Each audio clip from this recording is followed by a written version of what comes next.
Dusk settles over Naval Amphibious Base Coronado as a chain-link gate claps shut and Staff Sergeant Morgan Hale steps into a 20 by 20-foot training pen. Petty Officer Second Class Travis Kincaid calls it a pressure test, while Master Chief Ethan Rourke stands back with a clipboard, measuring, giving nothing away. Ranger, Brawler, and Spartan flow into the space like muscle and wires. Hackles raised, mouths set, eyes hard. Each step a low stalk that tests distance and resolve. Ranger holds the front. Brawler angles left. Spartan drifts right. A flanking pattern that would fold around a threat and drive it to the fence. Morgan does not square her shoulders or lock eyes, because a fixed stare reads like a challenge. So she softens her frame, lowers to one knee, and lets her breathing slide into a slow, even pattern. She turns her chin slightly offline to shrink her profile and extends one open palm where they can see it. Fingers relaxed. No sudden angles. No threat in the way she claims the ground. Ranger glides forward first. Nostrils working. Tail level. A ripple through his shoulders as scent maps her skin and the dust in her sleeves. Then he eases close until his forehead rests against the center of her chest. Brawler and Spartan stop their arc. Sit in a loose triangle. Mouths opening to breathe. Ears easing down as drive thins into focus, and the pen goes very still around the sound of her breath. The stunt violates safety and welfare. It is not authorized. The Marine layer sits low over Naval Amphibious Base Coronado at what feels like 5:30 a.m. Staff Sergeant Morgan Hale stands at parade rest near the chow hall. Sleeves rolled clean, and even on a pressed Army combat uniform. Hair set in a regulation bun.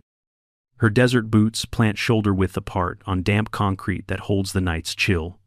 Footsteps approach with the steady pace of someone who has done this walk for years. Master Chief Ethan Rourke carries a clipboard and studies her the way he would study a checklist. Efficient and cool. He stops at a respectful distance, the gray light making his expression unreadable. He delivers tasking with the ease of practiced authority.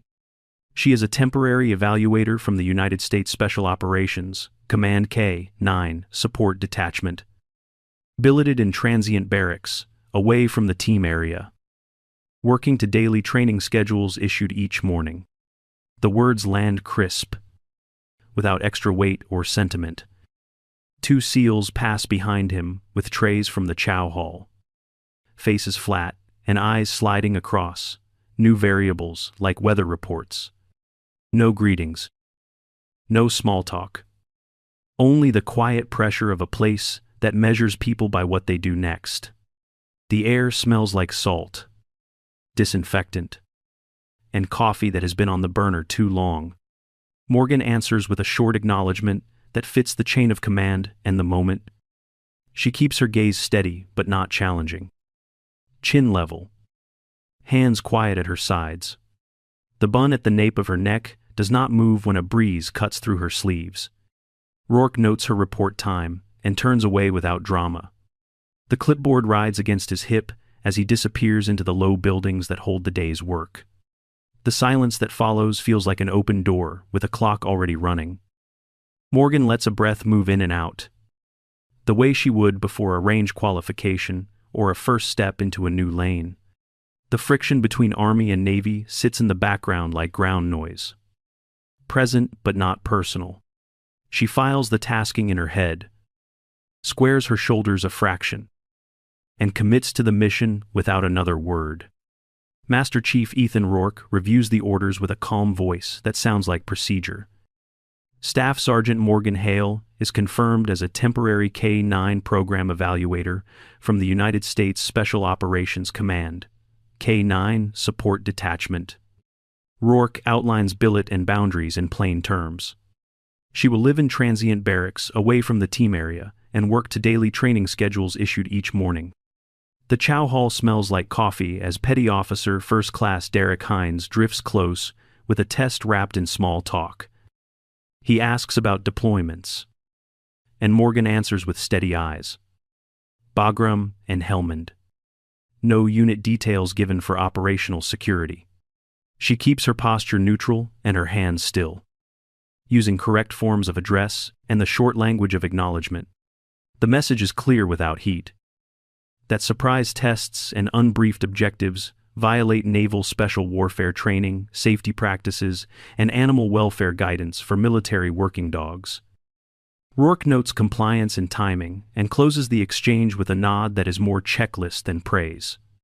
The chain of command is intact, and expectations are set like chalk lines on a range. Morgan gives a crisp acknowledgement and signs the check-in roster, then files the schedule rhythm in her head where it belongs. She carries a quiet promise that she is here to protect handlers, protect operators, and respect the dogs who never lie. The friction between Army and Navy hums under the scene like surf. Morgan turns toward the kennels and walks to work. Fairbanks sits wide and cold under a sky that never seems to end. Morgan Hale grows up in that thin winter light with a quiet father who flies supplies to places where roads quit. He teaches her to read the wind on a frozen lake and to respect weather like a living thing. On weekends, he lets her handle the yoke of a Cessna 172 while he watches every move. The little airplane buzzes over black spruce and white river ice while she learns gentle inputs and patient checks. She is not old enough to drive, but she already understands responsibility. Nights come clear and sharp, and he points out navigation by stars as if they are road signs. When an engine hesitates, he sets a mittened hand on the cowl and says they will fix it. A Leatherman and calm steps turn stubborn metal into a lesson about not rushing.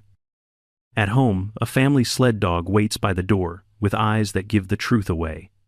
Morgan learns that tail set, ear tilt, and weight on the paws speak louder than shouting ever could. Dogs do not lie, and if you listen right, they will keep you safe. At 18, she enlists in the United States Army with a plan already in place. She scores high on the Armed Services Vocational Aptitude Battery and chooses military police with a clear target on the Military Working Dog program. The path is not quick, but she stays on it. Her first deployment takes her to Bagram with a Belgian Malinois named Rook. The base smells like jet fuel and sand, and the long patrols teach rhythm, hydration, and attention to small changes. Rook works the air and the ground with a focus that makes hard days feel simple. In 2019, she is attached to an operational detachment Alpha during a clearance in Helmand. Rook locks into a hard alert at a doorway that looks ordinary, and she refuses to push past him. The team leader, Captain Nathan Cole, steps forward and triggers a pressure plate device built from improvised explosives. The blast takes Captain Cole and wounds 2 others, and it shatters Morgan's left wrist.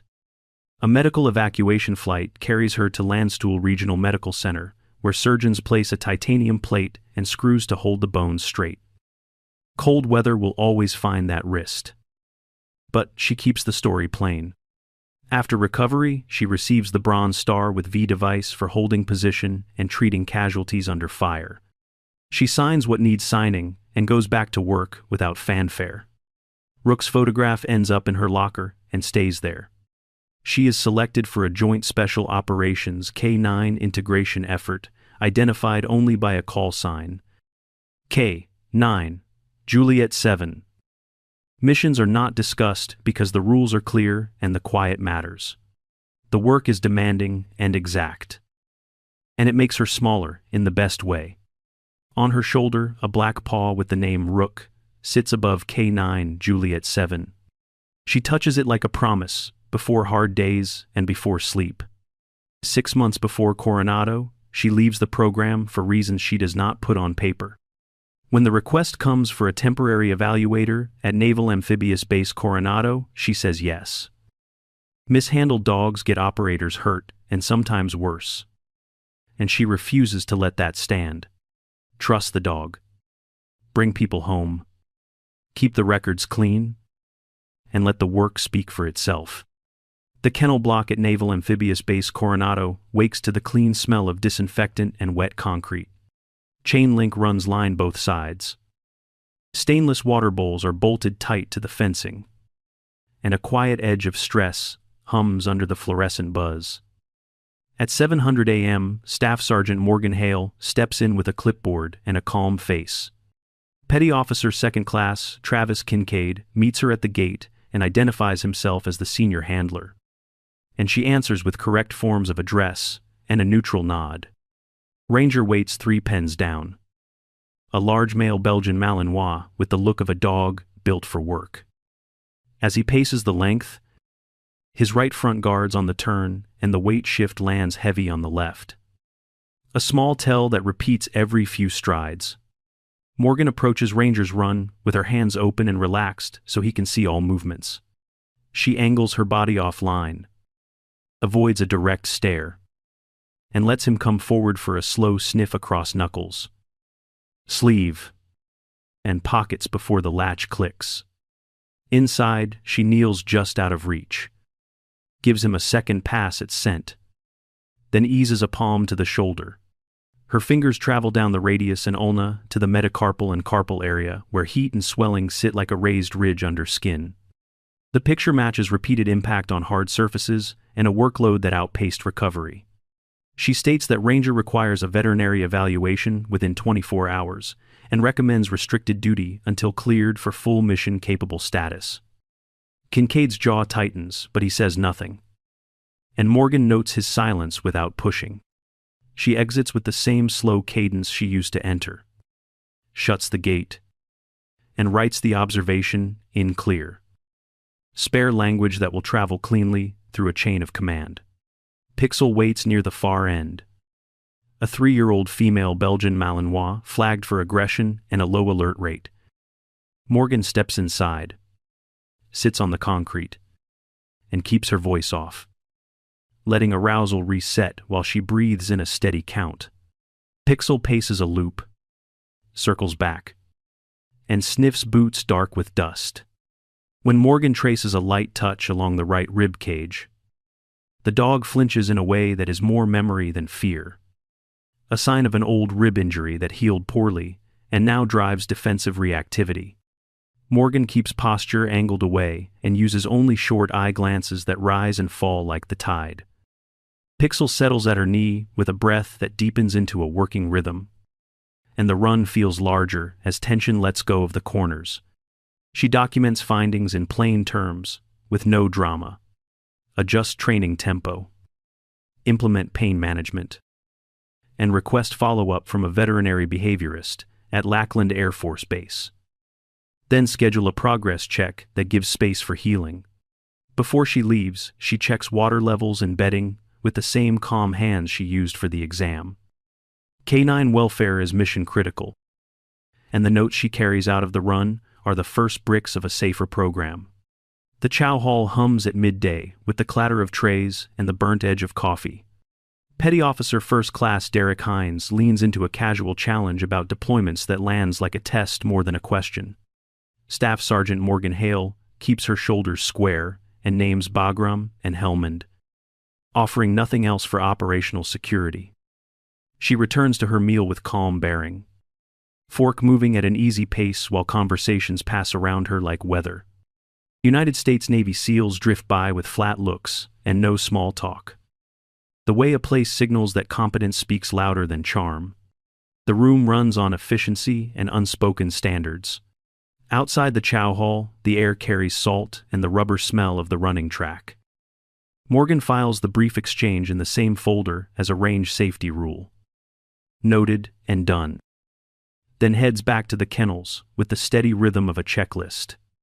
Work first, commentary later. Night settles on the transient barracks around 9:30 p.m. A slur waits on her door in marker, the letters already going dull in the damp air. She cleans it off with alcohol and a rag, checks the surface once more, and decides not to file a complaint. Her left wrist aches the way metal does when weather turns heavy. A quiet reminder of Landstuhl and what bones remember. She stretches the fingers, breathes out, and sets her alarm before the room goes dark. The mission has a center, and she keeps to it. She stands for a moment in the quiet and lets the sting pass through. The vow is plain and private. Stay on task. Trust the dog. And let the work speak. The Naval Special Warfare Vehicle search lane sits quiet under a pale sky as cones mark an 8-vehicle course. Petty Officer Second Class Travis Kincaid clips a lead to Ranger and gives a curt nod that reads like a start signal. Staff Sergeant Morgan Hale watches the baseline. Not the handler. Because the dog's change of behavior says more than anybody's face. Ranger works wheel wells and undercarriages with a steady sweep. Nose, painting the air and the seams. He gives 2 clean final responses early, then hesitates on an engine bay where scent swirls. By the end, he finds 6 out of 8 training aids in 11 minutes. All inert scent articles used for imprinting and evaluation. Kincaid looks to Morgan as if waiting for a flinch. She only asks for 5 quiet minutes inside Pixel's run to reset arousal. Then brings the 3-year-old Belgian Malinois to the line. Master Chief Ethan Rourke stands back with a neutral face that belongs to checklists and range cards. Morgan works without voice, using hand signals, shoulder angles, and clean lead management to let Pixel own the scent. Pixel shortens her stride at the first wheel, snaps to odor, and gives a decisive final response that Morgan marks and confirms. The rhythm builds until the dog is moving like a metronome set to purpose. Halfway through, Pixel kicks into a tight bracket under a rear bumper and resolves odor without crowding the hide. Morgan slides the tape on the fender. Steps, clear, and keeps her breathing easy so the dog stays in the pocket. Pixel clears all 8 aids in 4 minutes and 17 seconds. No live explosives. No drama. Rourke's attention shifts a notch. Small but real. As the last confirm lands, Morgan rewards with stillness and a brief forehead touch. No loud praise. Reinforcing calm focus that pays off on real lanes. The numbers speak without anyone needing to translate them. The group around the lane goes quiet in the way teams get when facts settle a room. Kincaid's face holds a flush that looks like heat and effort. And he says nothing. Morgan walks Pixel off the lane with steady breathing and a closed clipboard. Inside the boundaries of proper military conduct and respect for the dogs who do the work. The transient barracks room is 8 by 10 feet and dark. The window looking over a dim parking lot. Damp salt air slips through the frame and settles on skin. Her left wrist aches around the titanium plate and screws. A small throb that tracks the weather tonight. She sits still and lets memory arrive in order. Helmand, in 2019, with Rook freezing at a doorway on alert as Captain Nathan Cole stepped past and the blast followed. A medical evacuation flight to Landstuhl Regional Medical Center. Fluorescent light and steady hands on bone there. Loss recorded in sterile ink turns into something simple that she can carry. Never let arrogance cost a dog or a teammate again. She tightens laces, stands, and steps into the cool night. Fog hangs low over pavement and the bass sounds like ocean breathing in her ears. She runs 6 miles on familiar loops, counting breath and footfalls until the ache in her wrist fades to background. The track smells like rubber and dew. Back at the barracks, she takes a cold shower, towels off, and sets an alarm for 4 hours before first light. Uniform on. She slides onto the rack and lets the room go quiet. Purpose sits where anger could live. The steadier companion for hours ahead. And she breathes while setting the thought that steadies her hands. Trust the dog. Dogs do not lie. Morning will come fast soon. Morning breaks thin and gray at the Naval Special Warfare Urban Training Facility about 2 miles inland from Naval Amphibious Base Coronado. Petty Officer Second Class Travis Kincaid briefs a field training exercise with a 90-minute timeline to clear a 3-story concrete building. He lists multiple entry points. Internal stairwells. More than 40 rooms. An unknown improvised explosive device threats, with role players, under ambiguous rules of engagement. Master Chief Ethan Rourke stands back with arms easy at his sides and watches without endorsement.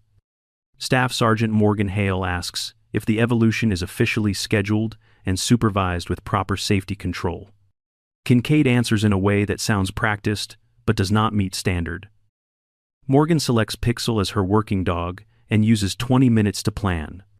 She writes a simple scheme of maneuver built on systematic clearance and tape marking of fines. She notes lead management, no rushed movement, and a default to bypass anything that suggests a possible command detonation, such as unexplained vibration behind a door.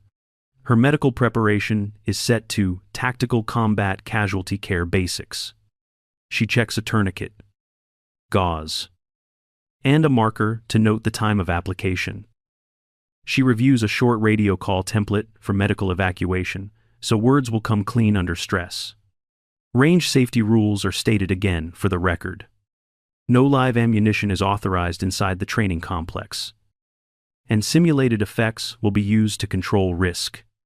The building crew confirms that scenario control is in place and that training aids are accounted for. Morgan loads Pixel into the transport van and runs a quick touch check on the harness and a 6-foot lead.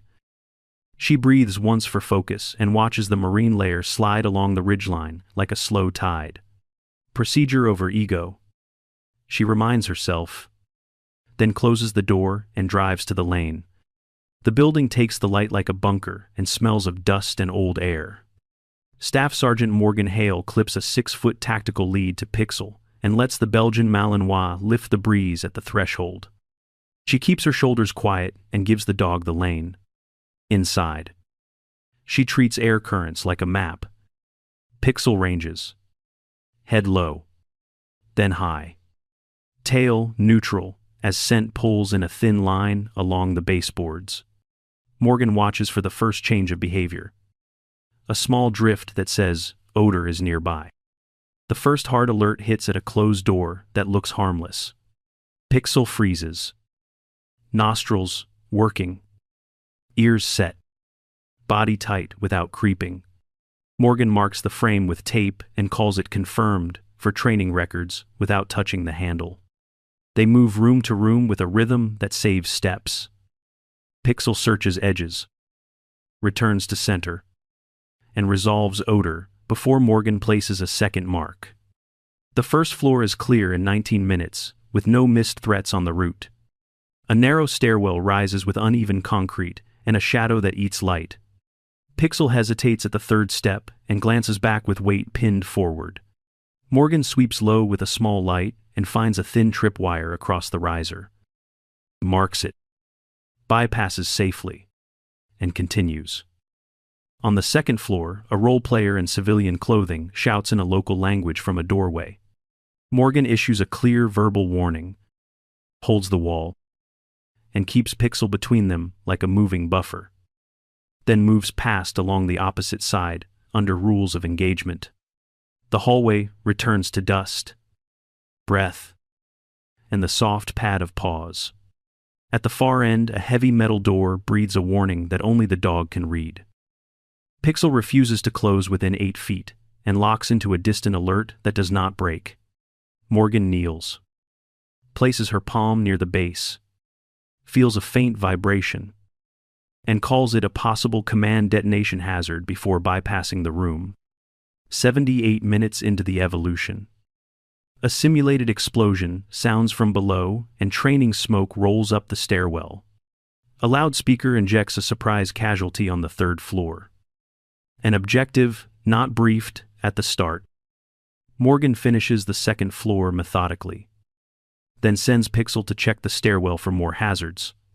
Pixel alerts in 2 places on the climb, both marked without drama. On the 3rd floor, Morgan finds a role player with a simulated traumatic lower leg amputation. She checks airway and breathing, applies a tourniquet high on the thigh until bleeding stops, notes the time with a marker on the casualty card, and makes a radio call formatted for medical evacuation. The casualty stabilized. Morgan returns to clearance at a measured pace that keeps the dog thinking. Pixel pushes into 2 more pockets of odor and pins, both with clean final responses. Devices that were not on the official plan. Morgan marks in plain language and logs locations for verification. They exit into flat daylight at 1 hour and 46 minutes. Petty Officer, 2nd Class Travis Kincaid, declares a failed casualty timeline by 9 minutes and lets the verdict hang in the air. Morgan answers that unbriefed objectives violate training, safety practices, and that her systematic clearance met standard with 0 misses. Master Chief Ethan Rourke remains a silent observer at the edge of the lane. He holds a clipboard and says nothing.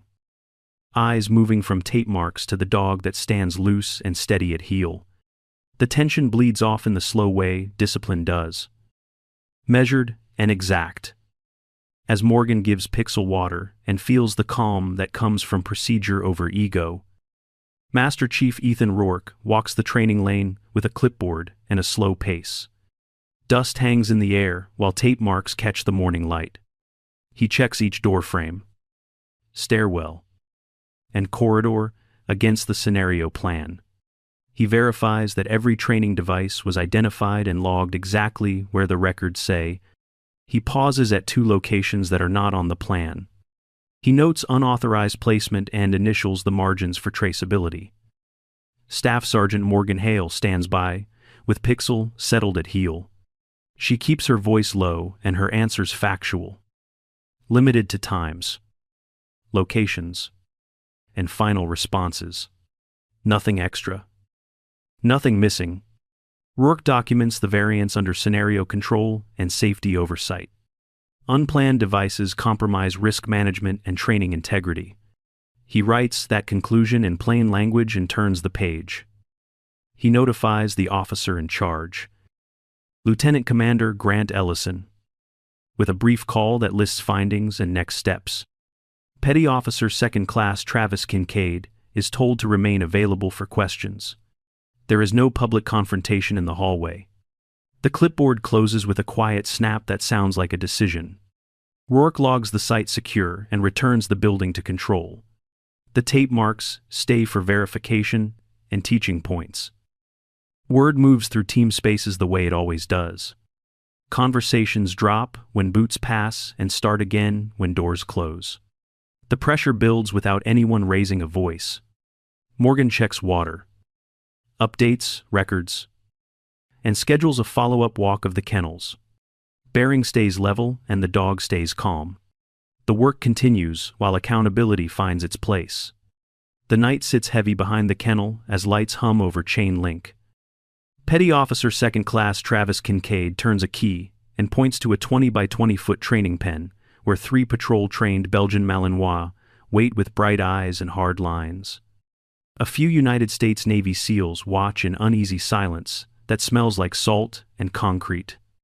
This is an unsafe and unauthorized stunt that violates naval special warfare safety practices and animal welfare guidance. Staff Sergeant Morgan Hale understands the risk and enters without drama because someone has to hold the line. The latch clicks shut and the metal carries sound across the pad. Ranger takes the front with a low stalk, shoulders rolling as his weight glides towards center. Brawler slips left and Spartan angles right. A clean flanking pattern that tightens the space without touching it. Breath fogs a little in the damp air and the pen shrinks to simple choices. Morgan avoids direct eye contact and lowers to one knee with her body turned slightly offline. She lets her breathing slow until her chest and shoulders move like tide water. An open palm shows steady skin and empty hands. Fingers loose and calm where the dogs can read them. Ranger closes first with nostrils working and ears forward. Pressure building and then easing as scent sorts into meaning. He steps close until his forehead rests against the center of her chest.